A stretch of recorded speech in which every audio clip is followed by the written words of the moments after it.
Bonsoir. Depuis plusieurs années, quelle que soit l'activité qu'il mène, il porte avec lui sa culture, ses engagements et aussi sa franchise. Il offre à tous ses fans 53 minutes de bonheur à travers une compilation, on va l'appeler ainsi, qui a une durée de 53 minutes. Claudie Siard est notre invité. Comment allez-vous? Ça va très bien, monsieur Serge bien. Fato. Heureux de vous avoir sur ce plateau. Heureux que vous me receviez encore. C'est quoi votre secret? Pourquoi vous ne changez pas? Justement, je me pose la question, mais je me pose cette question-là chaque matin et chaque soir lorsque je me regarde devant mon miroir dans la salle de bain. Je me dis, mais quand même... Avec des velléités présidentielles? De temps en temps, mais comme je ne me rase pas, donc j'y pense moins que certains. Merci Claudie, et bienvenue à Fronaï. Merci beaucoup.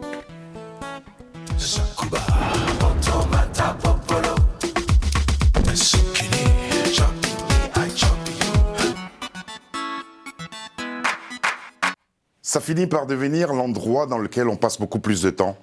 Oui. Ouais, les studios. Oui. Mais oui. Les studios. Micro, caméra. Exactement. Et vous, dans votre cas, c'est micro, caméra aussi. Exactement. Et pratiquement tous les jours. Puisque maintenant, la radio étant devenue aussi un peu de la télévision, donc effectivement, c'est ce que nous faisons. Et puis, des fois, il y a des conclusions très intéressantes. On regarde? D'accord. Allez, on regarde ça. Et tout de suite, voici un souvenir de l'année 1999. C'est nous qui avons découvert Magic System. Toi-même, tu sais. Alors maintenant, moi, je chante. C'est dans la galère que la Goindou m'a quitté, oh. C'est dans la galère que la Goindou m'a quitté, oh. Je chante. C'est dans la galère que la Goindou m'a quitté, oh. C'est dans la galère que la Goindou m'a quitté, oh. Matin, midi, soir. À la rue Princesse, oh. Hey, l'argent est fini, on tout a changé de côté, oh. Waribana, elle a changé de côté, oh. Nangene, nangene, wa. Nangene, na. Moi, je chante comme je veux. Je chante comme je veux. C'est nous qui avons découvert Magic System. Je savais chanter un peu, oh. J'ai fait ma cassette, oh. On me voit à la télé, oh. Matin, midi, soir, c'est moi, je parle à la radio. On t'a vu ça, elle a dit le gaou a percé, oh. Attends, je vais partir le couper, oh. Pourtant, on te dit premier gaou n'est pas gaou, oh. C'est deuxième gaou qui est nyata, oh. Salut la famille, à demain. Ça y est, il a cassé le bouton, c'est fini. Ça fait deux choses. Je dirais trois. À vous entendre et à vous voir rire à ce point. Votre délire, à vous. Je me suis éclaté. C'était un vrai moment de bonheur pour moi, parce que c'est un moment de bonheur lorsque je parle de Magic System, lorsque je parle d'Assalfo, Tino, Goudé et Manaja. Et Manu Dibango à la conclusion. Oui. Et à chaque fois, Manu, il m'accompagne dans l'émission, dans Couleur Tropicale. Depuis le début, et sa voix est là. Je recevais il n'y a pas très longtemps Youssoupha, et je fais écouter le jingle qui reçoit les invités. Dis donc, toi l'invité, Claudie va te poser des questions et tu vas lui donner les bonnes réponses. Hein. Et Youssoupha a cette phrase-là, il dit: j'ai le sentiment que ce jingle a été enregistré là, juste avant l'émission. Ouais. On a le sentiment qu'il est là, le grand Manu Dibango. Le grand Manu Dibango. Découvrir, promouvoir à l'international, c'est ce qui s'est passé pour le groupe Magic System. Qu'est-ce que cette chanson Premier Gaou avait de particulier? En quoi vous a-t-elle touché? Elle a toute la magie. Moi, elle m'a rappelé une chanson antillaise de 1990, 91. Juste un rappel, et pas de plagiat. Non. Ah non, rien à voir. Non, mais rien à voir. Moi, je parle d'une chanson Zouk de Jean-Michel Rotin, Léo Love et de Premier Gaou. Voilà deux chansons en réalité qui, en termes de production, c'est pas une super production. Ce ne sont pas deux super productions. Mais la chanson est là. Et c'est ce que je dis souvent à un artiste. La sincérité de l'artiste, elle résulte dans une mélodie, dans un texte, et c'est là où on sent la vérité. Lorsque j'ai entendu pour la première fois Léo Love de Jean-Michel Rotin, j'ai dit waouh. Lorsque j'ai entendu Premier Gaou pour la première fois, j'ai dit waouh. Pour moi, c'était évident que cette chanson-là allait devenir un énorme tube. Elle cartonne. Deux ou trois artistes, parce que je connais un peu vos relations avec Assalfo, le groupe Magic System, et les membres du groupe d'ailleurs. Deux ou trois artistes dont vous êtes aussi fier. C'est un peu une colle. Ouais, il y a des gens dont j'aime beaucoup. Moi, je suis fier de Kassav. Parce que Kassav m'a permis de me reconnecter totalement Je l'étais déjà, mais de consolider ma culture antillaise.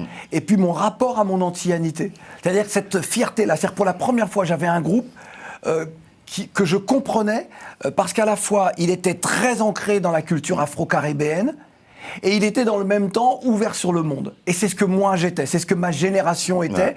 Et elle n'arrivait pas à trouver, on aimait bien les artistes quand on allait au pays, en vacances, ouais. Mais c'était vraiment des artistes typiques, comme on dit, quoi. Et là, on a Kassav. Donc il y a Kassav, il y a Magic System, il y a quelqu'un comme Mehdi Custos. Oui, Mehdi. J'aime bien le mélodiste qu'est Mehdi Custos. Il y a des gens comme Lokwa Kanza. C'est très compliqué pour moi de citer les artistes parce que à chacun, il y a une telle force qui m'anime et qui m'oblige encore à aimer le métier que je fais. C'est un peu mon vice parce que moi-même j'aurais été incapable de répondre à cette question. Donc c'était pervers comme question, Monsieur Serge Fato. Monsieur Serge Fato est pervers avec ses invités. Maintenant vous le savez. C'est une émission. Afro Night, c'est une émission culte, mais c'est une émission animée par un pervers. Surtout avec Claudie. Couleur tropicale. Ouais. Pour promouvoir quel type de musique? Quel type et quel genre de musique? Et même de culture. Voilà, merci. Au-delà de la musique, pour moi, il y a toutes les identités d'Africa et de ses diasporas. Et on parle bien au pluriel. Et pour moi, c'était ça. Je me suis toujours, entre guillemets, avec beaucoup de respect, servi de la musique pour mettre en lumière, en exergue, des identités, une manière de voir le monde, une manière de se penser et de conjuguer son talent avec les autres. Ouais. Et je trouve que l'Afrique a quelque chose, dans ses musiques, a quelque chose d'universel, sans être obligé de le dire. Alors pas simplement parce que c'est le berceau de l'humanité, berceau de la civilisation. Et je trouve que cette force-là, beaucoup avant moi, ou même parfois après, ne comprenaient pas ça. Qu'au-delà de la musique, il y a quand même des identités que l'on véhicule pour un continent qui a été laminé depuis des siècles par les épisodes que nous connaissons. On va aborder votre engagement tout à l'heure. Comment vous avez vécu et comment est-ce qu'il y a une anecdote relative, par exemple, au succès d'un collectif, le collectif Bisso na Bisso? Pour moi, je comprends le succès de... Il n'y a pas de piège, hein, c'est un cadeau que je vais vous offrir. Non, moi je comprends le succès de Bisso. Je pourrais presque faire la même réponse que pour Kassav tout à l'heure. C'est-à-dire que voilà des gens qui sont de la diaspora et qui sont forts de leur culture hip-hop et qui, dans le même temps, ont une connaissance de la culture de leurs parents et de leur culture de leur pays d'origine. Et ils arrivent à faire le lien, et je pense que ça pourrait presque même être une thérapie pour certains. C'est-à-dire qu'il n'y a plus de schizophrénie, on ne sait pas si on est congolais ou si on est français, on est tout ça. Le point est établi. Et c'est ça la force de Bisso na Bisso. Bisso na Bisso, justement, cadeau pour vous et pour vous remercier. Et c'est un beau là. cadeau.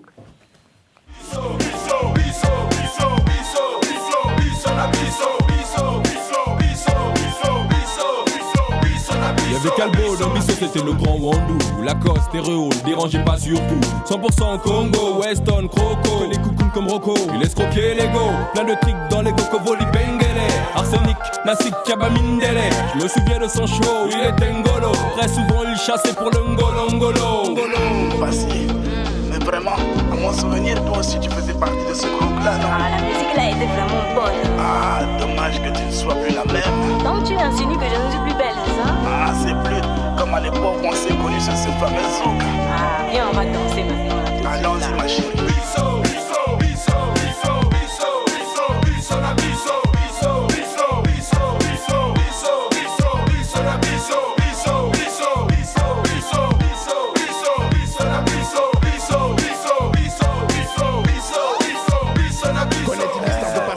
Souvenir de Brazzaville, hein? Ah, souvenir, et puis ça me rappelle quelques bons moments. Cet album-là, l'album Racine, donc le premier volume du Bisso na Bisso, sorti en 1999. Pourquoi j'aime cet album-là? Parce qu'il rend hommage aussi à quelques grands noms des musiques du Congo-Brazzaville. Évidemment, avec L'argent appelle l'argent, mais il y a aussi cette chanson culte de Franklin Boukaka, artiste et militant, mort en 72, voilà, faut jamais l'oublier. Et Franklin Bukaka, qui pour moi fait partie de ces monuments, de ceux qui ont fait en sorte que les musiques modernes d'Afrique perdurent parce que les compositions sont exceptionnelles. Donc Bissot, c'est exceptionnel. Ça reste des tubes. Justement, moi, je vais m'intéresser à leur démarche artistique parce que vous avez une devise, s'unir pour bâtir, c'est grandir ensemble. Ouais. C'était un peu ça. C'était ça l'idée. C'était ça. Ouais. Mais j'aimerais bien que, justement, s'unir pour bâtir, c'est grandir ensemble, que beaucoup l'adoptent et l'adoptent jusqu'au bout. Voilà, c'est pas simple dans la vie, dans l'environnement dans lequel nous vivons aujourd'hui. Vous êtes le premier à avoir organisé une marche commémorant l'abolition de l'esclavage, c'était en 1993. Ouais. Et pourtant, en 2000, vous dites ce que nous allons entendre. Mais qu'est-ce qu'on attend ? Ma génération y a cru. On s'est battu physiquement, puis intellectuellement pour ça. On a vu nos parents humiliés, opprimés comme leurs ancêtres, dans les fers de l'oppression du moment. On a cru au plus jamais ça, et on s'est fait avoir. On a continué à lutter, à en hypothéquer nos carrières, alors que nous avions tant de rêves accessibles, en tout cas dans nos cœurs, que nous savions inaccessibles, impossibles à atteindre dans la réalité française. On y a pourtant cru, lorsqu'il nous a semblé possible de dire haut et fort ce que la France ne voulait pas entendre, ce qu'elle cachait à son peuple, l'effroyable réalité de l'esclavage et de la colonisation et de leurs résidus nocifs que sont les discriminations raciales et donc sociales. Un pas a été fait, alors on y a cru, encore et encore, sincèrement, éperdument. Durant des siècles, l'Occident, l'Europe, se sont enrichis du sang, de la sueur, des larmes, du travail forcé des Afros. Aujourd'hui, ils méprisent et tuent leurs descendants. Même lorsque l'on nous appelait black, gens de couleur, issus de l'immigration, la diversité, tel un nouveau peuple en marge de l'humanité, pourtant une et indivisible, on a pardonné les écarts de langage, les sémantiques à 2 balles. On y croyait encore. Nous allions effacer leurs réflexions coupables, trouver le bon tempo, car sur le papier, reconnaissez que liberté, égalité, fraternité, ça claque, ça sonne bien et juste. Mais les politiciens qui entonnent ce chant ont toujours chanté faux. De quoi découle ce texte ? D'un moment de ras-le-bol au regard des combats qui sont les nôtres pour dire et rappeler que l'humanité est une et indivisible, que la couleur de la peau, que la religion d'un individu ne doit pas faire de lui un marginal au sein d'une société, aussi prospère soit-elle, que face au racisme et à toutes les formes de discrimination, on doit pouvoir se lever sans regarder la couleur de la peau de celui qui se rend coupable de discrimination ou qui subit les discriminations. Et on est dans ces moments-là,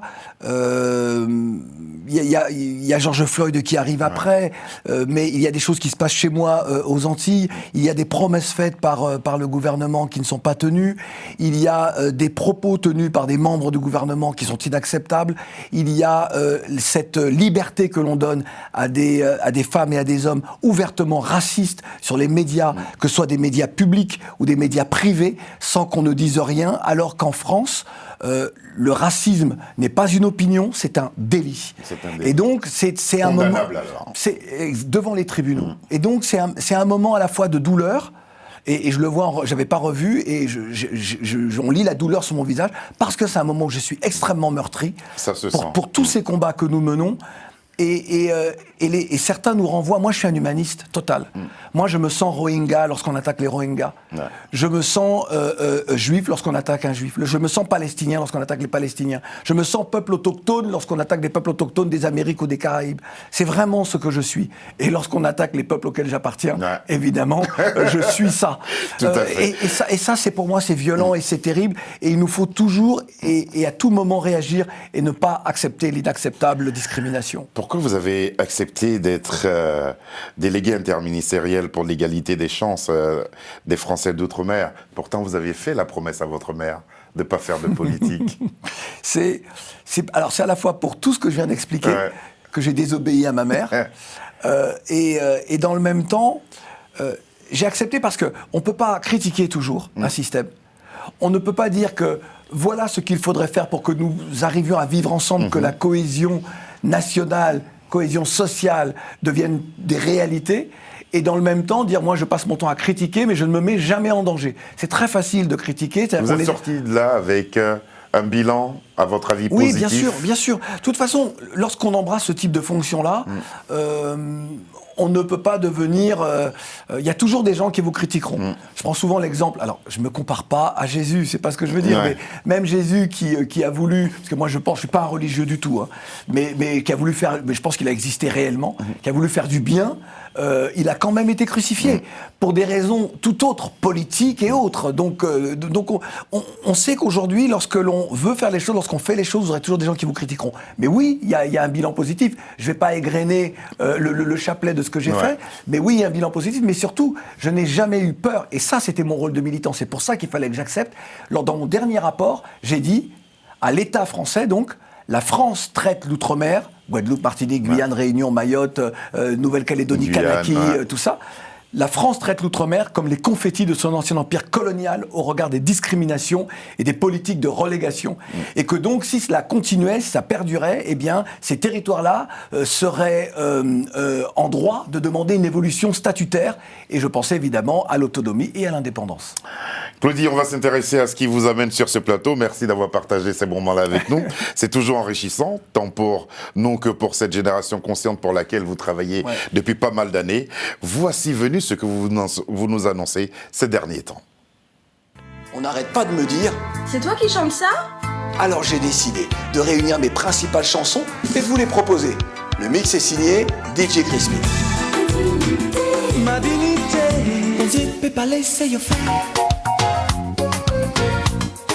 On a vécu l'enfer, il y a trop longtemps. Couleur Musique présente Génération Consciente. C'est le nom du concept. Disponible en téléchargement et rendez-vous sur ma chaîne YouTube et sur mes réseaux sociaux. Toi-même, tu sais. À quel besoin répond cette prod? Ben non, mais parce que l'idée... Alors, c'est mon frère, Eric, qui est aussi Eric Siard, qui est mon éditeur, et qui me dit, écoute, on va essayer de... J'ai demandé à Didier Crispy un peu de compiler les meilleures chansons et faire quelque chose d'un peu sympa. Vous n'avez pas participé au choix des chansons? Non, mais enfin, il était évident le choix. Hein. Mon frère, il sait, c'est lui qui a produit les albums à l'époque, enfin, ou qui était avec moi sur les suivants. Donc lui, il savait exactement ce qu'il fallait faire, et la preuve. Et il me dit, parce qu'il y a trop de gens qui n'arrêtent pas de dire mais je ne savais pas que ton frère chantait, mais je ne savais pas que c'est lui qui chantait telle ou telle chanson. Et moi, ça m'arrive aussi. Et donc, il m'a dit, on va faire ça. C'est pour ça que dans le spot, d'ailleurs, c'est ce que je dis. On n'arrête pas de me dire que... D'ailleurs, les gens vont se dire, mais il est toujours dans le même décor. Donc, c'est à la maison qu'on a tourné le spot et ma petite vidéo. Et j'aime bien parce que ces deux tableaux-là, derrière moi, résument aussi ce que je suis. Puisqu'on voit des visages de trois personnages, noirs, asiatiques et blancs. Et donc, exactement, c'est vraiment ce que je suis. Donc c'était ça l'idée de Génération Consciente, cet album-là, parce que toutes les chansons sont très militantes en réalité. On va jouer un peu, on va faire un petit blind test. Je sais que vous n'aimez pas ça. Ça va être chaud. Mais j'adore faire ça aux autres. Mais c'est pour ça que je vous fais ça. Je vous suis. Mais j'ai bien compris. Alors, Michel, premier son qu'on envoie à Claudie, vous devez reconnaître...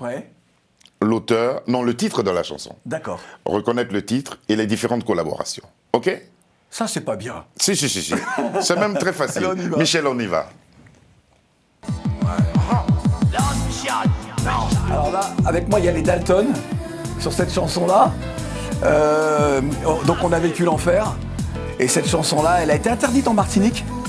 Parce que je dis dans la chanson, je dis que toutes les terres que possèdent les Békés, ils devront les partager avec nous. Alors c'était pas un propos violent envers les Békés, mais c'était dire que la réforme agraire, elle doit exister. Les Békés d'aujourd'hui ne sont pas des esclavagistes et les Noirs d'aujourd'hui ne sont pas des esclaves. Mais on a tous hérité de cette histoire-là. Comment est-ce qu'on fait pour créer un autre monde? Bien écrit en tout cas, voilà. On a vécu l'enfer. Michel, deuxième titre. C'est difficile, hein? Oh ouais, c'est dur, compliqué. C'est dur. Deuxième titre, Michel. Avec Jocelyne Labille, Ma plus belle histoire d'amour, sur un thème des choses de la vie, le film de Claude Sauté, musique de Philippe Sard. Et moi, je suis amoureux du cinéma de Claude Sauté. Et cette chanson, évidemment, qui dans le film, c'est Romy Schneider et Michel Piccoli. Voilà. Et puis moi, mon coup de cœur, j'espère que vous trouverez, c'est donc la chanson qui va suivre maintenant. Michel est aux commandes. On voit le son, Michel. Ouais, le son, il est là.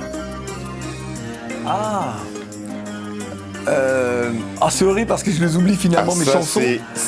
Ça va me faire de la peine. C'est celle-là que j'aime. Ne vous en faites pas, Michel ne va pas vous laisser chanter. Hein. Entre nous-mêmes. C'est horrible. De l'amour et des fleurs. Ouais. C'est horrible. C'est horrible. Ça, c'est mon coup de cœur. Mais moi, je comprends. C'est mon coup de cœur. Moi, j'ai adoré écrire cette chanson. J'ai le texte de l'amour et des fleurs au bout de nos chansons. Oui. Parce que c'était aussi dans une période... Beaucoup de métaphores. Beaucoup de métaphores. Ouais. Et parce que c'était pour moi... Je voulais dire quelque chose dans ce monde d'extrême violence. Ouais. Et j'avais envie de parler d'amour, j'avais envie de parler de fleurs, symbole de l'amour, la fleur que l'on offre. Et puis, une chanson sur laquelle... Moi, j'avoue avoir dansé, sans chercher à savoir qui était l'auteur. Ouais. Je me suis laissé emporter par la mélodie. Ouais. Vous avez parlé de Mehdi Koustos tout à l'heure. Ouais. Je me suis laissé emporter par la mélodie et après, je me suis attardé sur la beauté du texte. Ouais. C'est magnifique. Ouais. Et c'est cette chanson-là.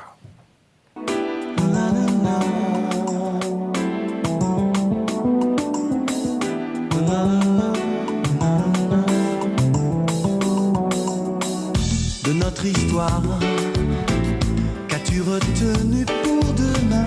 De nos chagrins, brûlant et violent. De nos victoires, de nos chemins illusoires.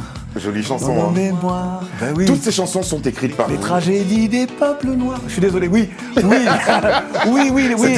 Moi, j'avoue, qu'on a dansé dessus. Mais oui, mais parce que... Pendant longtemps. Mais puis après, j'apprends, je dis... mais c'est un DJ d'ailleurs qui me dit, c'était du côté d'Abidjan, il me dit, mais c'est ton ami Claudie qui chante. Il dit, ne me dis pas ça, tu me rends doublement jaloux de lui. Non, cette chanson-là, parole et musique, elle est jolie. La mélodie avec Frédéric Wurtz, et j'écris tous mes textes parce que je me raconte, et c'est probablement la chanson dans laquelle je me raconte le plus. Parce qu'à la fois, je parle de mes combats, de ce qui m'anime, je parle de mes parents également, je parle de cet amour impossible que l'on cherche en permanence et qu'on a le sentiment de ne jamais trouver, alors qu'on l'a peut-être rencontré 10 fois.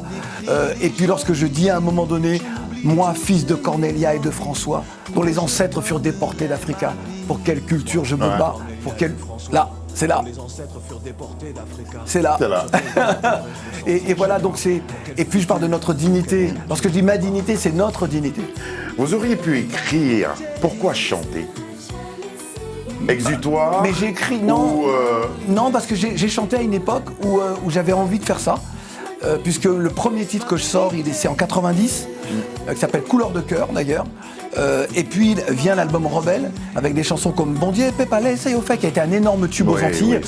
Et c'est vrai que j'avais besoin de ça. Puis après, on fait l'album Génération Consciente en 91. 92 même, début 92, l'album sort. Et Génération Consciente, c'était ça, c'était aussi tout le combat, tout le militantisme, tout ce que l'on avait envie de dire. Moi, j'étais dans le sillon de Kassav. Kassav avait créé une révolution musicale, une affirmation d'une identité. Et moi, je voulais, dans ce creuset-là, dans ce sillon-là, avec cette locomotive-là, raccrocher mon wagon et y aller également. Et donc, j'avais besoin de ça. Aujourd'hui, mon frère me demande, il me dit, il faudrait que tu fasses encore 1 ou 2 chansons qu'on puisse mettre dans un best-of. Et je n'arrive plus à écrire comme j'ai écrit à une époque, alors que des textes, j'en ai plein encore. Hein. Mais j'ai pas envie de reprendre de vieux textes. Je veux écrire un texte d'aujourd'hui. Et je n'y arrive plus, et même enregistrer en studio. Les sujets sont là. Les sujets sont là. L'actualité vous accompagne. Mais je suis plus dans la dynamique. Donc je veux pas faire semblant. Lorsque j'ai fait ces chansons-là, j'ai pas fait semblant. Lorsque je fais de la radio et de la télé aujourd'hui, je fais pas semblant. Comment vous résumeriez donc ces 53 minutes de musique non-stop? Comme étant un instantané d'un peuple, c'est bizarre de dire ça, à un instant T dans son histoire et dans l'histoire de l'humanité. Et l'intérêt de ce que je fais résulte dans les textes qui sont les miens. Ouais. Et j'invite celles et ceux qui nous regardent et qui nous écoutent à aller écouter les chansons pour entendre les textes, et je suis persuadé qu'ils se retrouveront. 21 titres bien travaillés par DJ Crispy. In the mix. Énorme, in the mix, comme on dit. En tout cas, c'est un travail magnifique qu'il a fait. J'ai pris le temps de les écouter. 53 minutes, ça permet de faire de la route. Et puis, moi j'aime beaucoup DJ Crispy. C'est quelqu'un également qui collabore avec moi à RFI régulièrement et depuis très longtemps. Et c'est l'un de nos DJ, c'est l'un de nos DJ phares. Hein. Voilà. C'est le DJ phare et c'est aussi la famille. Mais exactement, c'est aussi la famille. Et donc moi je suis très heureux. Je suis toujours honoré. Les gens pensent que souvent que c'est un honneur pour eux lorsque vous faites quelque chose avec eux. Et moi je dis non, moi je suis très honoré que quelqu'un de talent, quelle que soit sa notoriété, comme ça décide de prendre vos œuvres et de les retravailler. Où est-ce qu'on peut la voir? En digital? Partout. Oh, mon frère fait bien les choses.